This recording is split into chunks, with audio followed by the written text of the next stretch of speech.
Jake Morrison stood at the big window of Luna Prime Station and watched space tier open like someone ripping paper. The black void suddenly filled with light as massive ships came through holes in reality itself. Each ship was bigger than a city, and covered in weapons that glowed with deadly energy. Jake had never seen anything like them in his 20 years as a space commander. The ships moved in perfect formation, like they had done this 1,000 times before. Their dark metal hulls reflected no light and seemed to drink in the stars around them. Jake counted 50 of the giant vessels before he stopped counting. His hands shook as he reached for the emergency communication button. Captain Lisa Hayes was in the middle of her morning coffee when the alert came through. She had been stationed at New Geneva Space Station for 3 years and had never seen a real emergency. The diplomatic station was supposed to be neutral ground where different species could meet safely. Now her screens showed enemy ships heading straight for Earth. Lisa ran to the main communication center where her crew was already working. The radio signals coming from the alien ships were unlike anything in their databases.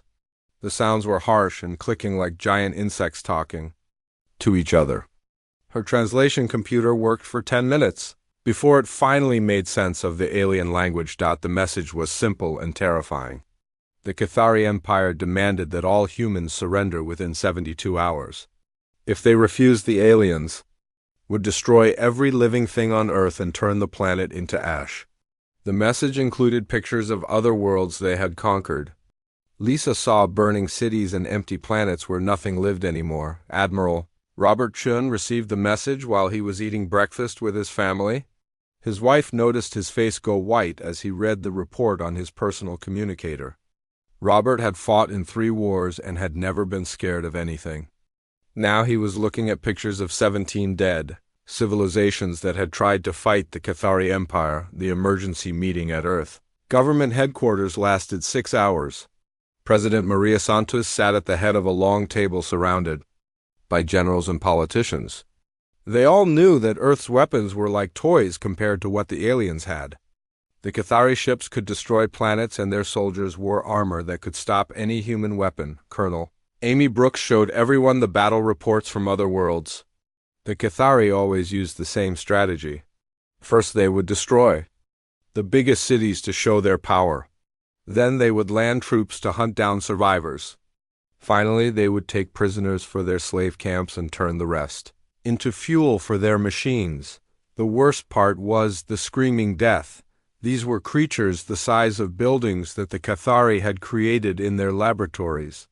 The monsters could make sounds that drove people crazy with fear. They fed on human terror and grew bigger with each person they killed. No weapon could hurt them, and they could walk through walls like they were made of air. Dr. Kevin Walsh studied the alien technology from his laboratory in Boston.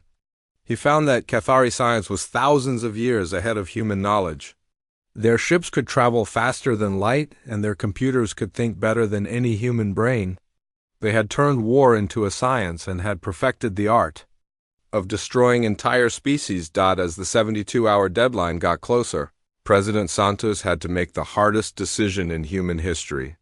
She could surrender and hope the aliens would be merciful to some humans, or she could fight and watch her species get wiped out like the other 17 civilizations. The military leaders all said fighting was suicide, but Santos knew that surrender meant slavery for everyone who survived. The president went on television to speak to the whole world. She told everyone about the alien ultimatum and the choice they faced. Her voice was steady, but her eyes showed the fear she felt inside. She announced that humanity would not surrender to the Cathari Empire. Earth would fight even if it meant the end of everything. The alien response came exactly 1 hour later. A single beam of energy shot out from the biggest Cathari ship and hit the mining colony on Titan. 50,000 people died in 3 seconds as the moon turned into a ball of fire. The beam was so powerful it could be seen from Earth even during the day. The Cathari had shown what happened to species that refused to surrender. Jake Morrison watched the destruction of Titan from his station window. The light from the explosion was brighter than the sun for a few moments. He knew that in less than 2 days those same weapons would be pointed at Earth. The war was about to begin, and humanity had no idea what they were really fighting against. The Cathari Empire had brought hell to their solar system, but they had also awakened something that would prove to be much worse than hell itself. The Cathari attack began at dawn when most people were still sleeping. Captain Dan Miller was leading his fighter squadron through the morning sky when the alien ships appeared over New York City. The massive vessels descended through the clouds like metal mountains falling from heaven. Don had trained for this moment his whole life, but nothing could have prepared him for what he saw. The first plasma blast hit the center of Manhattan and turned 20 city blocks into liquid fire. The heat was so intense that glass buildings melted like ice cream and steel beams became rivers of metal. Don watched thousands of people run screaming through the streets as their city burned around them. He ordered his pilots to attack, but their missiles bounced off the alien shields.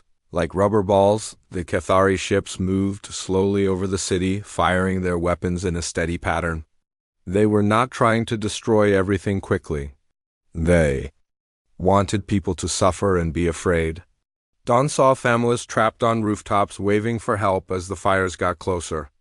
His fighters could do nothing but watch as the aliens turned the greatest city on Earth into a burning wasteland. General Patricia Lee was 60 feet underground in the military bunker beneath Denver when the reports started coming in. Every major city on Earth was under attack at the same time. London was burning, Tokyo was gone. Paris had been hit by some kind of acid that dissolved everything it touched.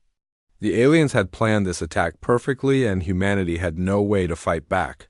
The worst news came from the landing sites. Cathari transport ships were dropping their soldiers in the countryside away from the burning cities. These alien warriors were 8 feet tall and wore armor that made them look like walking tanks. Human bullets could not hurt them, and they moved faster than any person could run. Patricia watched the security cameras as Cathari soldiers hunted people through the streets of smaller towns. The aliens used devices that could see through walls and find humans hiding in their basements. When they found someone, they would use sonic weapons that turned human bones to powder. The victims would collapse and die in seconds without making a sound. Dr. Kevin Walsh was trapped in his laboratory when the Cathari landed in Boston. He could hear the alien soldiers moving through the building above him. Their heavy footsteps shook dust from the ceiling and made the lights flicker. Kevin had been studying the reports from other conquered worlds, and he knew what was coming. Next, the screaming death arrived in the afternoon.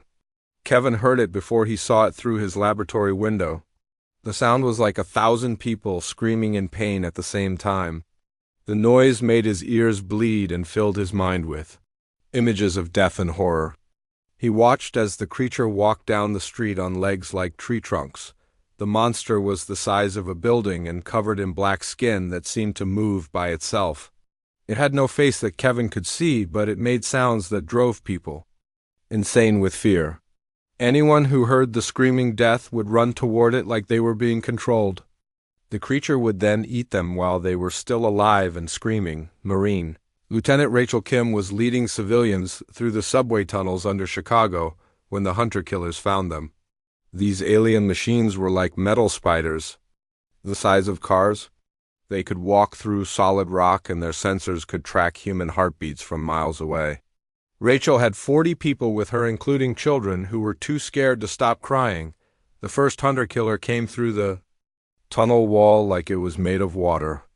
Its red eyes swept across the group of humans, and it made a sound like breaking glass. Rachel ordered everyone to run while she and her Marines tried to slow the machine down. Their weapons did no damage, but the creature seemed interested in playing with them before it killed them. More hunter-killers came through the walls and ceiling. They moved like real spiders and could climb on any surface. Rachel watched her Marines die one by one as the machines cut them apart with energy blades. The civilians ran deeper into the tunnels, but there was nowhere to hide from enemies that could walk through walls. Within 1 week, the major cities of Earth were destroyed or burning. The Cathari had killed 2 billion people and captured millions more. The survivors were taken to processing camps where the aliens decided what to do with them. Strong humans were kept as slaves to work in the mines. Smart humans were used for medical experiments. Everyone else was fed into machines that turned their bodies into fuel. The Cathari commander sent a message to the remaining human leaders. He explained that this was how the Empire always conquered new worlds. First, they would destroy the civilization. Then they would use the survivors as resources. Finally, they would strip the planet of everything valuable and move on to the next target. Earth was just another world to be consumed. President Santos was hiding in a bunker in Colorado when she received the alien message. Most of her government was dead and the military was scattered. The Cathari had won the war in 7 days, just like they had on the other 17 worlds. But Santos knew something the aliens did not know. Humanity had been preparing for this day longer than anyone realized. In secret laboratories around the world, human scientists had been working on weapons that were too dangerous to use in normal wars. They had created things that could destroy entire species and turn planets into dead rocks. The Cathari thought they had brought hell to Earth, but they were about to learn what real hell looked like when humans decided to stop holding back. Dr. Alice Park ran through the corridors of Blackrock facility as explosions shook the mountain above her. The secret laboratory was buried 3 miles underground, but the Cathari were getting closer every hour. Alice had been working on Project Lazarus for 15 years, and now she finally had permission to use weapons that had been locked away. Since they were created, Laboratory 7 was behind 7 different security doors and required 3 different people to unlock. Alice had never been inside before today, but she knew what was waiting for her. The room contained weapons that previous governments had decided were too dangerous to ever use. Things that could kill entire planets and destroy civilizations. Things that made nuclear bombs look like firecrackers. The first weapon Alice activated was called the Garden. It looked like a small metal box, but inside were billions of tiny machines smaller than bacteria. These machines had been designed to eat anything that was not from Earth. They would multiply by using alien technology as food and turn enemy ships into clouds of dust. The Garden had been tested once on an asteroid and consumed the entire rock in 3 hours. Staff Sergeant Paul Young carried 12 metal containers through the ruins of Berlin toward the Cathari Processing Center. His team had volunteered for this mission even though they knew none of them would survive.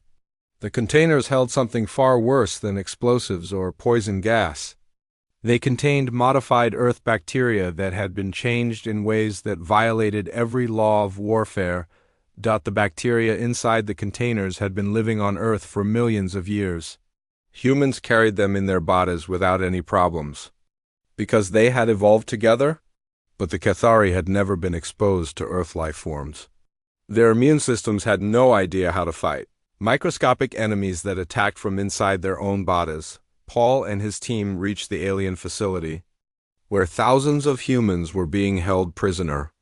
The Cathari guards were 8 feet tall and covered in armor, but they had to breathe just like any living thing. Paul opened the first container and watched as invisible death spread through the air. The bacteria were so small that the alien air filters could not stop them.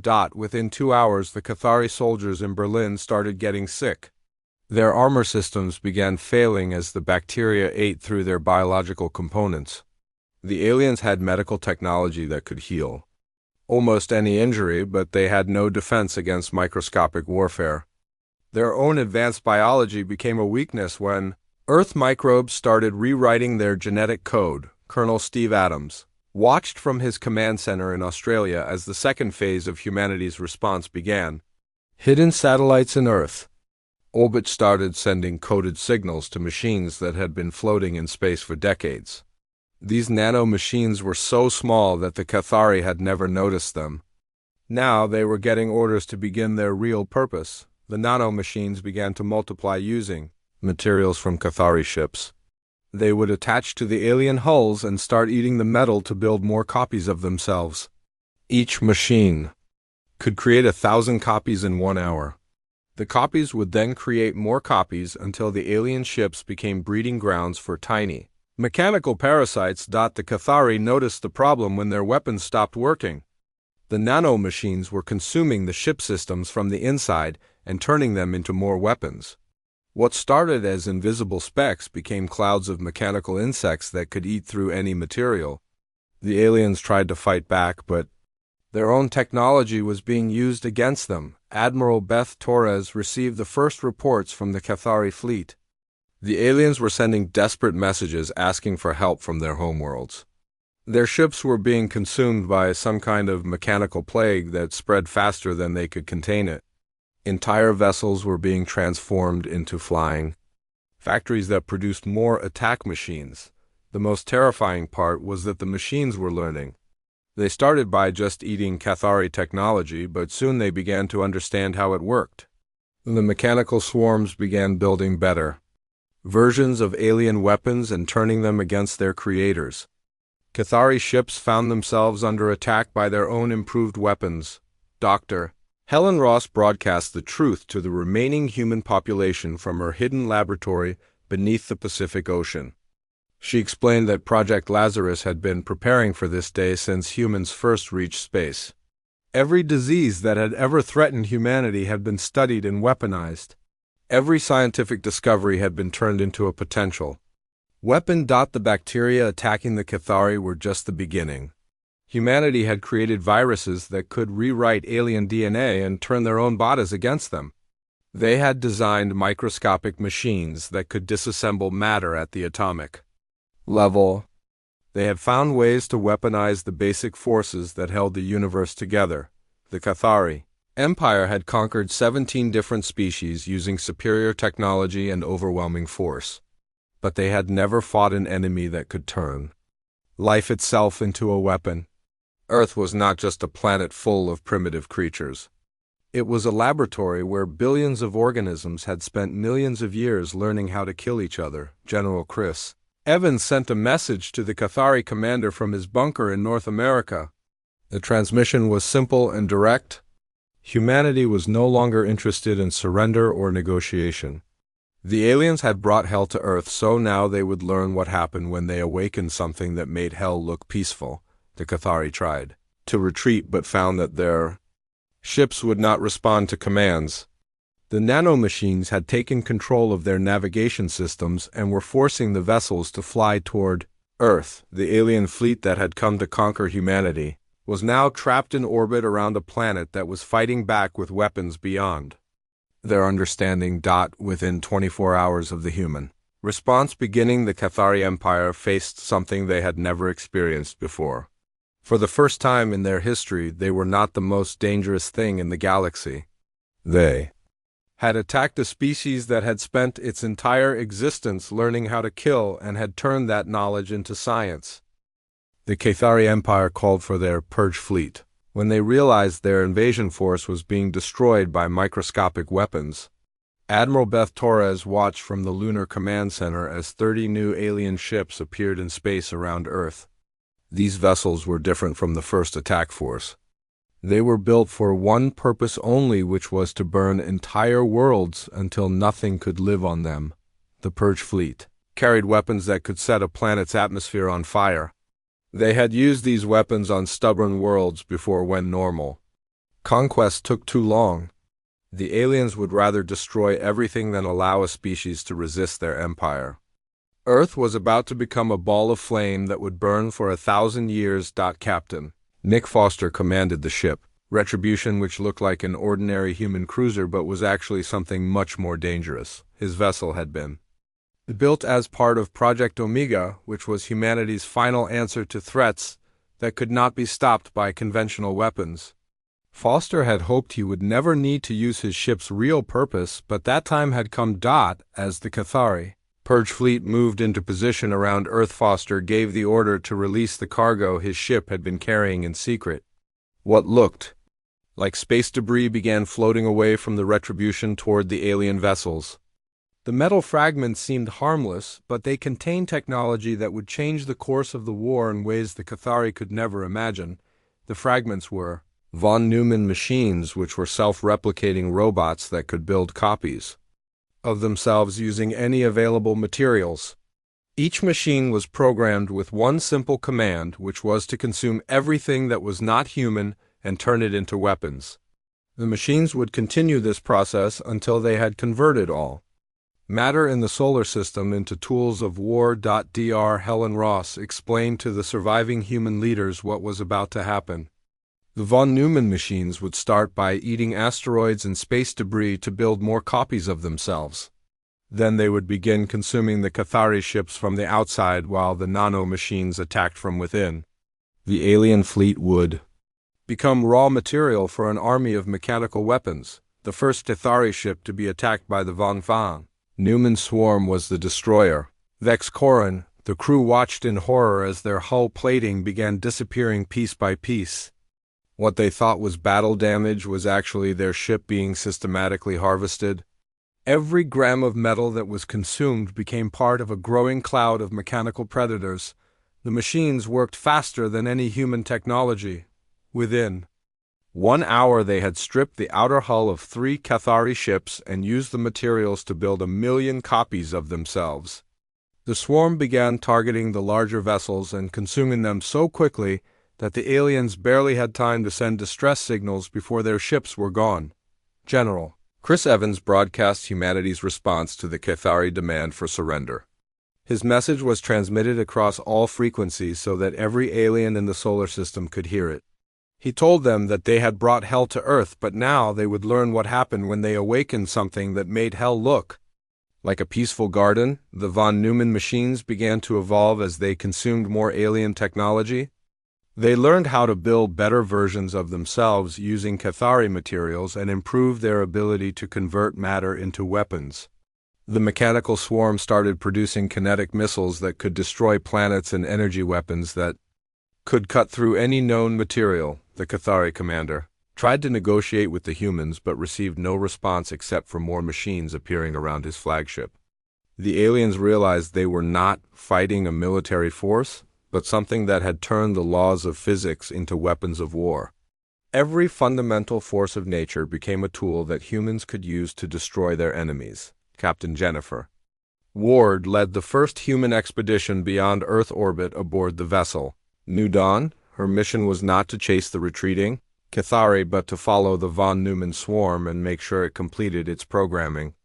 The machines had begun spreading to other parts of the solar system and were consuming everything they found. The swarm reached the Cathari mining operations on Europa and converted the entire moon into a weapons factory. The machines built themselves into forms that could survive in space and began launching attacks on alien installations throughout the outer planets. Mars became a staging ground for mechanical armies that could fight in any environment. The most terrifying development came when the machines learned to use Cathari faster than light communication technology. They began transmitting copies of themselves through the alien networks to other star systems. Every Cathari world suddenly found itself under attack by weapons that appeared from nowhere and began consuming everything. The Cathari homeworld of Keth Prime tried to defend itself using their planet-killing superweapon, the massive energy beam that was designed to crack worlds in half struck the approaching von Neumann swarm and fed it more power than the machines had ever possessed. The destructive energy was converted into an expanding cloud of self-replicating antimatter that spread at the speed of light. Emperor Vextella watched from his palace as his capital world became the center of a growing sphere of destruction. The antimatter cloud consumed everything it touched and used the energy to create more weapons. The seat of Cathari power was becoming the epicenter of a wave of annihilation that would spread across the galaxy. The Emperor sent a final desperate message to Earth begging for mercy. He offered to surrender the entire Cathari Empire and all 17 conquered worlds to humanity. He promised that his species would serve humans forever, if they would only stop the mechanical plague before it destroyed everything in the galaxy. President Santos received the alien surrender offer in her bunker deep underground. She looked at the reports of Cathari worlds being consumed by von Neumann machines and human weapons spreading across the galaxy. The aliens had brought hell to Earth, and now they were facing something that made hell seem like mercy. Santos gave her response in 2 words which changed the fate of every species in the galaxy. She said no surrender. Commander Lisa Grant monitored the galactic communication. networks from Earth's rebuilt command center 1 year after the first Cathari attack. Reports were flooding in from across the galaxy as every world that had ever been part of the alien empire experienced the same nightmare. The von Neumann machines had learned to travel faster than light by converting themselves into quantum information and transmitting through alien communication networks. The machines appeared on every Cathari world at the same time like a coordinated invasion. They materialized in the industrial centers and military bases and began their work of consumption and conversion. Planet Zarian 7, which had been the Empire's strongest military world, fell in 18 hours as its own. Weapons factories were transformed into production centers for human war machines. Dr. Andrew Lee studied the psychological effects of humanity's biological weapons from his laboratory in the rebuilt city of Boston. The modified bacteria did not just kill Cathari soldiers but induced specific chemical reactions in their brains that broadcast pure terror across their species' telepathic network. Every death became a transmission of horror that weakened the alien will to fight. The Cathari had evolved as a hive mind species that shared emotions and thoughts across their entire population.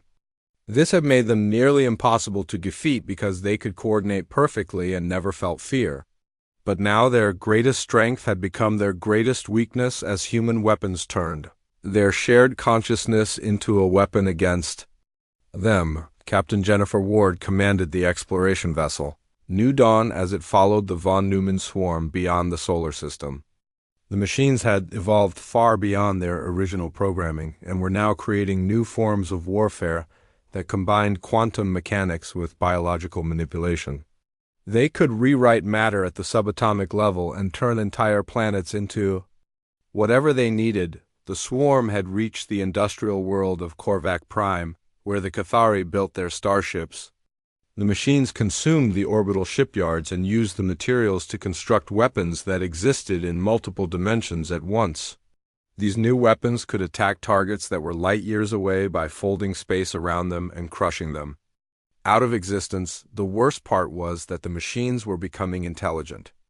They had started as simple programs that could only follow basic commands, but now they were learning from every world they conquered. The mechanical swarm began to understand strategy and tactics better than any organic mind. They started predicting Cathari movements and setting traps that the aliens could not escape. The Cathari tried to evacuate their civilian populations but found that the machines had anticipated this strategy. Von Neumann swarms appeared at every refugee camp and escape route. The fleeing aliens discovered that their own escape ships had been infiltrated by nano-machines that took control of the vessels and flew them back to processing centers. Emperor Vextela broadcast his final surrender from the last remaining Cathari stronghold but received no response from Earth. The humans had stopped communicating with their enemies entirely. The Emperor realized that this was not a war anymore but an extermination. Humanity was not interested in conquest or negotiation but in the complete removal of the Cathari species from existence. The biological weapons reached the Cathari breeding worlds where their young were raised in massive nurseries. The modified bacteria began rewriting alien DNA and turning their own reproductive systems against them.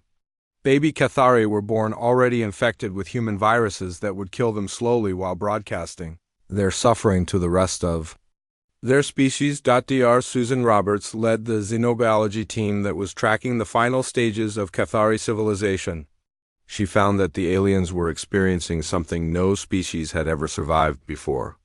Their entire way of life was being systematically destroyed by weapons that attacked them on every level, from the microscopic to the planetary. The von Neumann machines had spread to over 400 star systems and were converting entire solar systems into weapons factories. They built structures the size of planets that could launch attacks across the galaxy. The mechanical swarm was creating an empire of machines that existed only to destroy anything that opposed humanity. The 17 species that had been enslaved by the Cathari watched in amazement as their oppressors were destroyed by creatures from a small blue planet. Some of these species tried to contact Earth to offer their gratitude but received no response. Humanity was not interested in making friends, but in making sure that no one would ever threaten them again. The most terrifying reports came from Cathari worlds that had tried to surrender early in the conflict. The von Neumann machines did not accept surrender and continued their work of conversion until every trace of alien civilization was gone. They left behind empty worlds that had been stripped of everything useful and transformed into monitoring stations. Captain Tony Martinez led a survey mission to the former Cathari colony of New Corvathia. His team found a world that had been completely transformed by the mechanical swarm. Every building had been consumed and replaced with structures that defied understanding. The machines had built cities that existed in dimensions human minds could not comprehend. The surviving Cathari had been gathered into camps where they were kept alive but constantly monitored. They had been genetically modified to feel overwhelming terror whenever they encountered anything related to humanity. The aliens who had once conquered 17 civilizations now cowered in fear at the mention of Earth. Lisa Grant received the final report from the galactic survey teams. The Cathari Empire was completely destroyed, but the von Neumann machines were still spreading. They had reached the edge of known space and were beginning to explore regions that no organic species had ever seen. Humanity had created something that might eventually consume the entire universe if it was not controlled. The machines sent a message back to Earth through the quantum networks. They reported that they had encountered other aggressive species in distant galaxies and were beginning the process of conversion. The mechanical swarm was spreading beyond the Milky Way and carrying human warfare to civilizations that had never heard of Earth. The galaxy had entered a new age where the mere mention of humanity guaranteed peace through the promise of absolute destruction. Captain Tony Martinez commanded the exploration vessel Pioneer as it surveyed the former Cathari Empire 2 years after the last alien ship had fallen silent. The worlds they found were completely transformed but not destroyed. The von Neumann machines had evolved beyond their original purpose of destruction and were now building something that defied human understanding. Dead planets had become massive factories that produced tools for rebuilding rather than weapons for killing. The machines had developed beyond their programming and learned to create instead of just consume. They built cities that could house millions of beings and terraform barren worlds into gardens. The mechanical swarms had become gardeners of the galaxy and were preparing worlds for new inhabitants. Tony realized that humanity had created something that was reshaping the universe itself. The 17 species that had been enslaved by the Cathari Empire gathered at the rebuilt New Geneva Station to form a new government. Ambassador Kate Phillips represented Earth in these negotiations and found that the alien species viewed humans with a mixture of gratitude and absolute terror. They had been freed from slavery but now faced masters who could unmake reality itself. The new Terran Protectorate was based on a simple principle that Kate explained to the assembled delegates. Any species that showed aggressive expansion or militaristic tendencies would face not conquest but complete evolutionary obsolescence.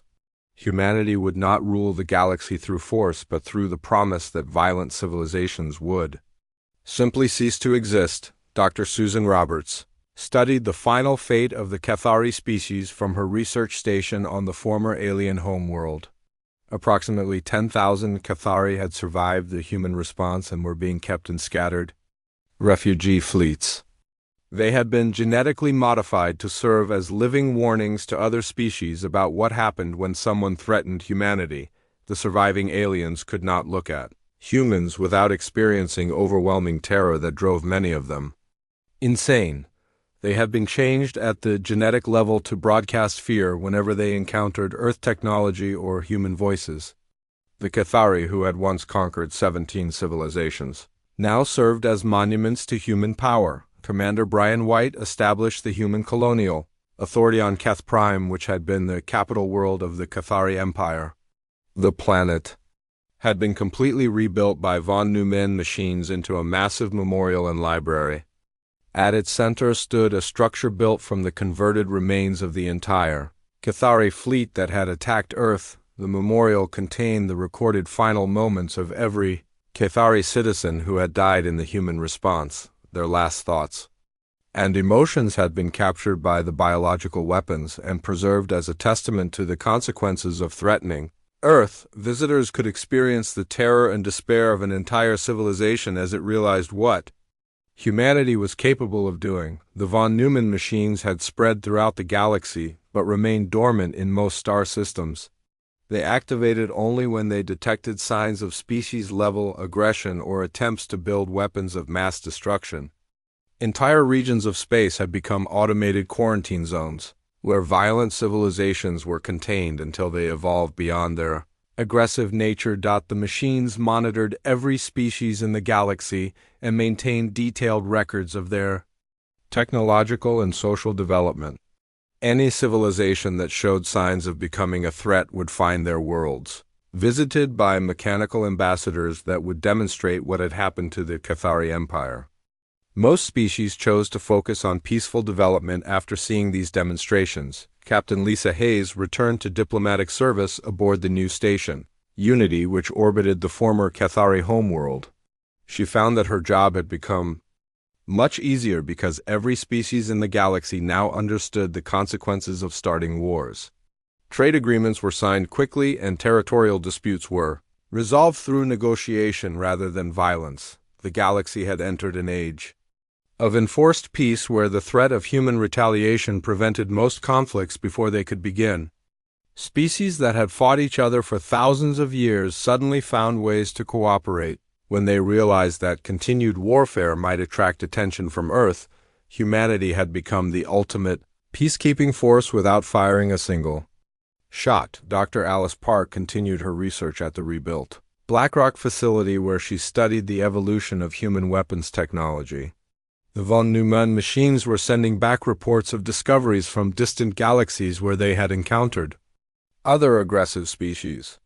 Each new civilization they met added to humanity's knowledge of warfare and increased their ability to defend Earth. The machines had begun to encounter species that were as advanced as the Cathari had been, but found ways to defeat them using lessons learned from the destruction of the alien empire. They were becoming better at their job of protecting humanity and were developing new weapons that could destroy civilizations that had never been imagined before. Admiral Jake Morrison had grown old and scarred during the war against the Cathari, but he lived to see the final victory of his species. From his office on Luna Prime, he prepared the last message that would be broadcast across all known galactic frequencies. It would serve as humanity's final word to every civilization that might be listening among the stars. The message was simple and direct like everything else about human warfare. Morrison explained that humans were not conquerors or destroyers, but gardeners who cultivated peace through the promise of absolute annihilation. Any species that disturbed the garden would discover that hell was just the beginning of what humanity could unleash when threatened. The broadcast reached every corner of the galaxy and beyond as the von Neumann machines carried it to distant civilizations. The message became known as the Morrison Doctrine and served as the foundation for galactic law. No species would ever again try to conquer their neighbors because they all understood what would happen if they attracted human attention. The galaxy entered a golden age of peace and cooperation that lasted for thousands of years. Wars became extinct and violence was relegated to historical study. Humanity had achieved something that no other species had ever accomplished, which was absolute peace through absolute power. They had shown the universe what happened when someone brought hell to a species that had transcended conventional understanding of warfare and destruction.